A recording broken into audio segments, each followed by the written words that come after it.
এখানে 25 তারিখে কুষ্টিয়া জেলা বিএনপি যে আহ্বায়ক কমিটি দিয়েছে, সেই আহ্বায়ক কমিটির নেতৃবৃন্দ সহ কুষ্টিয়া জেলা বিএনপির সকল নেতৃবৃন্দ, সাবেক বর্তমান যারা এমপি প্রার্থী হতে চান বা যারা এমপি প্রার্থী হবেন, এই মর্মে এখানে বৃহৎ আকারে একটা স্টেজের কাজ চলছে। এখানে আপনার 25 তারিখে এখানে দলীয় একটা বর্ধিত সভা হবে। পৌর বিএনপির দুইটা নতুন কমিটি, পুরনো কমিটি ভেঙে আবার নতুন করে একটা কমিটি দেবে।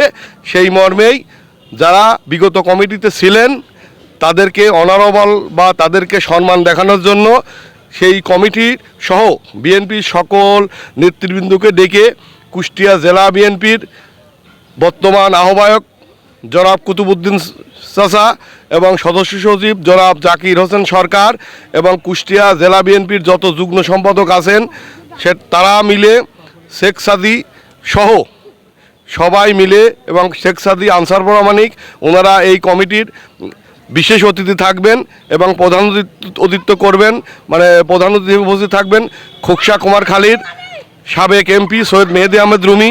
অনুষ্ঠানে সভাপতিত্ব করবেন সৈয়দ আমজাদ আলী।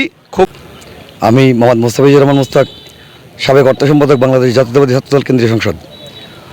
আগামী 25শে ডিসেম্বর সকাল 10টায় কুষ্টিয়া জেলা বিএনপির নতুন যে কনভেনিং কমিটি আছে, এই কনভেনিং কমিটির উদ্যোগে খোকসা উপজেলা বিএনপি ও খোকসা পৌর বিএনপি নেতৃত্বে দীর্ঘদিন পরে বাংলাদেশ জাতীয়তাবাদী দল বিএনপির খোকসা উপজেলা পৌর শাখার সম্মেলন অনুষ্ঠিত হতে যাচ্ছে।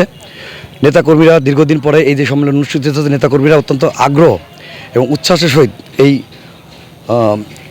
সম্মেলন সফল করবে এবং তারা দীর্ঘ প্রতীক্ষার পরে আমাদের যে একটা সম্মেলনের মাধ্যমে আগামী দিনে বিএনপির নেতৃত্ব জনাব তারেক রহমান নির্বাচনের মাধ্যমে যে কমিটি গঠন করার যে প্রক্রিয়া হাত দিয়েছেন, সেই প্রক্রিয়ার ধারাবাহিক অংশ হিসাবে আগামী 25শে ডিসেম্বর সকাল 10টায় খোকসা উপজেলা বা পৌর বিএনপির সম্মেলন অনুষ্ঠিত হতে যাচ্ছে।